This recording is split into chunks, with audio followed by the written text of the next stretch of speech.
The readings will be from Zen priests and gardeners and scholars of Zen. Autumn colors, lanterns, bamboo, paintings, and gardens are woven together with poetry. Garden teachings and Zen philosophy, mostly in no particular order. Some poems are very succinct, cryptic. They are haikus.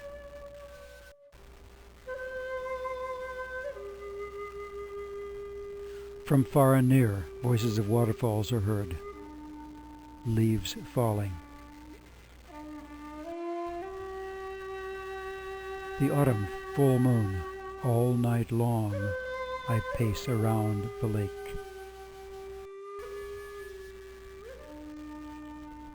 Being alone may also be pleasant. Autumn dusk.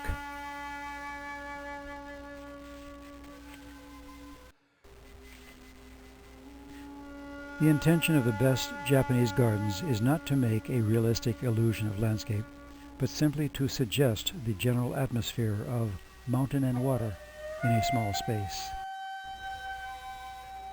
so that it seems to have been helped rather than governed by the hand of man. Moment after moment, everyone comes out of nothingness. This is the true joy of life. Zen, in its essence, is the art of seeing into the nature of one's own being. In Zen, everything, even a leaf of grass, expresses ultimate reality. The Zen gardener has no mind to impose his own intention upon natural forms, but is careful rather to follow the intentionless intention of the forms themselves. Pursue not the outer entanglements, dwell not in the inner void.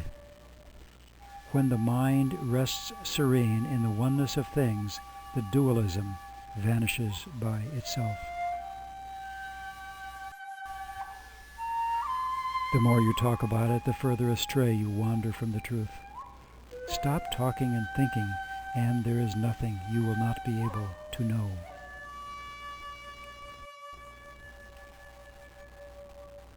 The Zen gardener never ceases to prune, clip, weed, and train his plants, but he does so in the spirit of being part of the garden, rather than a directing agent standing outside. He is not interfering with nature because he is nature, and he cultivates as if not cultivating.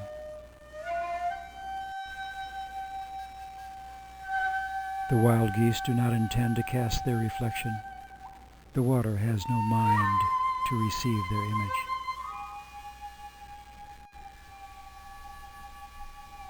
The pond and the river have joined together as one in the spring rain.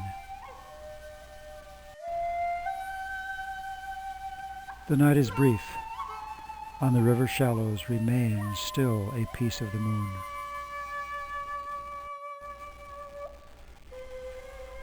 All who have achieved real excellence in any art possesses one thing in common, that is, a mind to obey nature, to be one with nature throughout the 4 seasons of the year.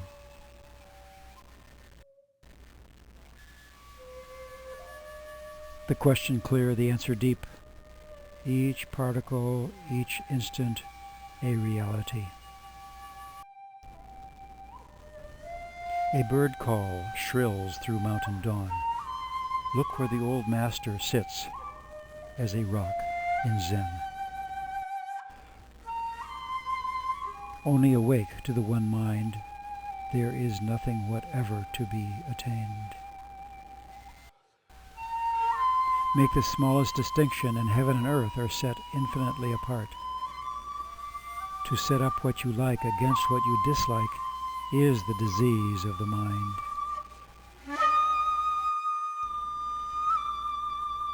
The philosophic and symbolic content of the gardener's art is precisely that of any other important form of expression. Profound truths of many sorts concerning even the essence of God may be the result of thoughts thus deliberately evoked in a garden.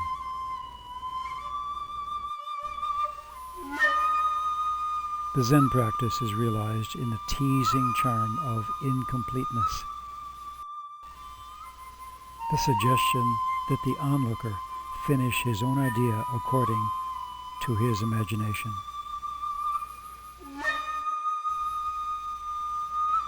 The blue mountains are of themselves blue mountains. The white clouds are of themselves white clouds.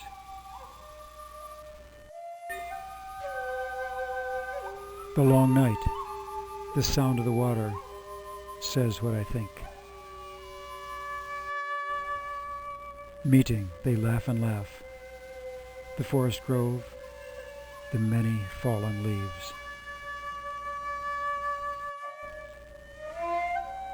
See the sun in the midst of the rain, scoop clear water from the heart of fire.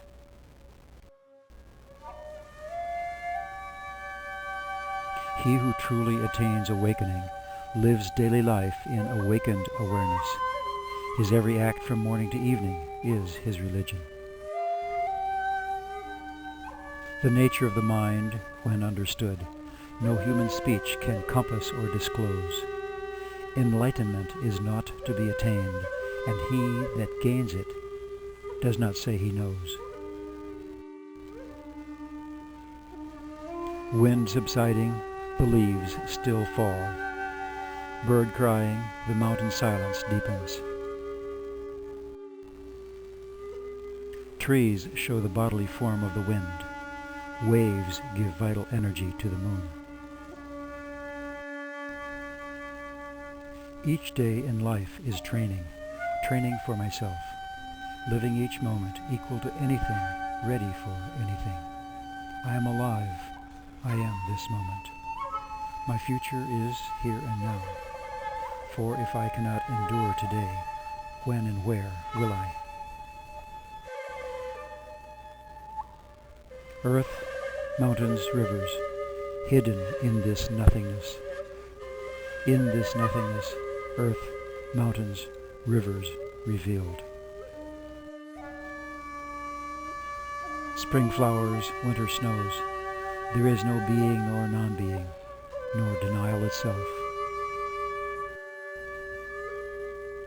Coming, going, the waterfowl leaves not a trace, nor does it need a guide. The sea darkens, the voices of the wild ducks are faintly white. The skylark, its voice alone fell, leaving nothing behind. The shadows of the bamboo leaves are sweeping the steps, but the dust is not stirred at all.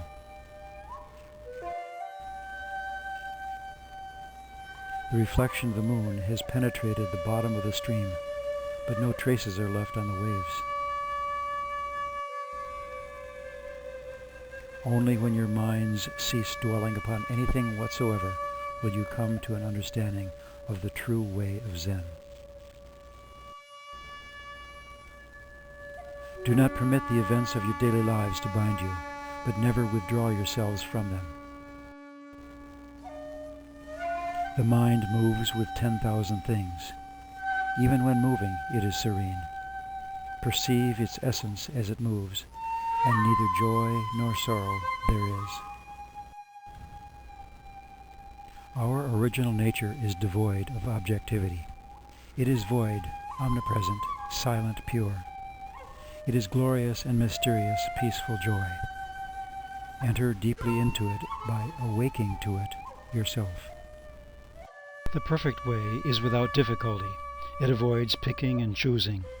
Only when you stop liking and disliking will all be clearly understood. All methods of following the way are ephemeral. Above, below, and around you, all is spontaneously existing.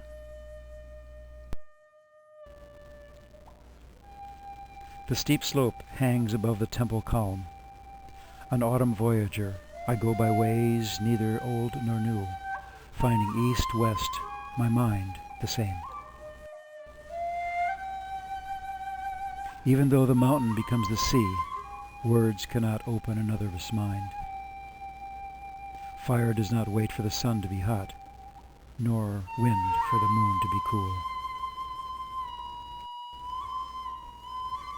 The morning glory which blooms for an hour differs not at heart from the giant pine which lives for 1,000 years. Silent autumn air here and there among the hills, rising thin blue smoke. In the Zen garden, only through form can we realize emptiness. The relationship of form and vacant space must be such that the mind does not dwell on either form or vacant space, but flows freely between both and includes both. Lifting a hand, the stone lantern announces daybreak. Smiling, the void nods its head. If the mind is not overlaid with wind and waves, you will always be living among blue mountains and green trees. If your true nature has the creative force of nature itself, wherever you may go, you will see fishes leaping and geese flying. If you don't believe, just look at September. Look at October. The yellow leaves falling to fill both mountain and river. Infinitely large and infinitely small, no difference, for definitions have vanished, and no boundaries are seen. Mind set free, I sit at the moon-filled window, watching the mountains with my ears, hearing the stream with open eyes. Each molecule preaches perfect law. Each moment chants true scripture. The most fleeting thought is timeless. A single hair is enough to stir the sea. Likeness can be obtained by shapes without spirit, but when truth is reached, spirit and substance are both fully expressed. Even to be attached to the idea of enlightenment is to go astray. Just let things be in their own way, and there will be neither coming nor going. Many times the mountains have turned from green to yellow. So much for the capricious earth. Dust in your eyes, the whole world is narrow. With nothing in your mind, your chair is wide enough. If life comes, this is life. If death comes, this is death. There is no reason for your being under their control.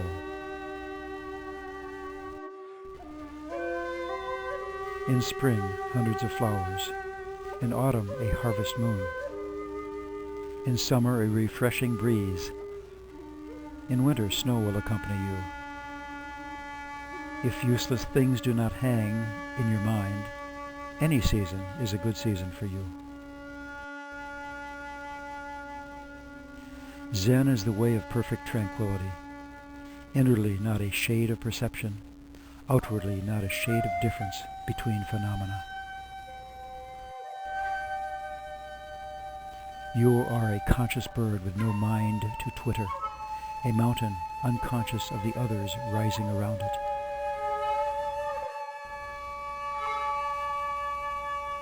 The myriad differences resolved by sitting, all doors are open. In this still place, I follow my nature, be what it may. From the 100 flowers, I wander freely. The soaring cliff, my hall of meditation. With the moon emerged, my mind is motionless. Sitting on this frosty seat, no further dream of fame.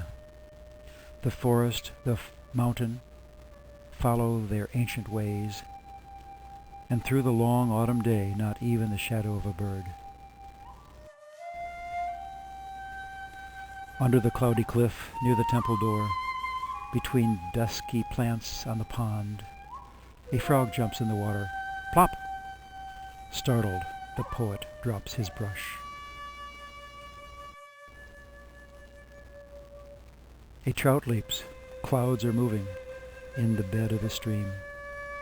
Unaware of illusion or enlightenment, from this stone I watch the mountains, I hear the stream. A 3-day rain has cleansed the earth. A roar of thunder split the sky.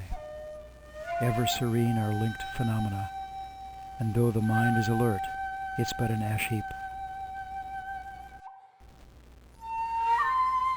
The garden is not dependent on the impermanence of momentary beauty. Its beauty is that of the qualities of rock and sand and of their abstract relationships.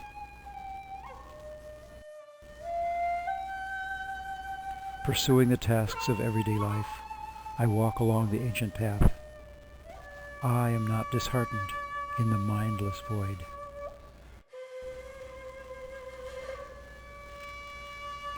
Wheresoever I go, I leave with no footprint, for I am not within color or sound. Zen is simply concentration on your usual everyday routine. It is that which you see before you. Begin to reason about it, and you at once fall in error. Emptiness here, emptiness there, but the infinite universe stands always before your eyes. Let your symbolic conception be that of a void, for then the wordless teaching of Zen will make itself apparent to you. Let there be a silent understanding and no more. Away with all thinking and explaining. At the beginning, the mountains are mountains. In the middle, the mountains are no longer mountains. And at the end, the mountains are once again mountains.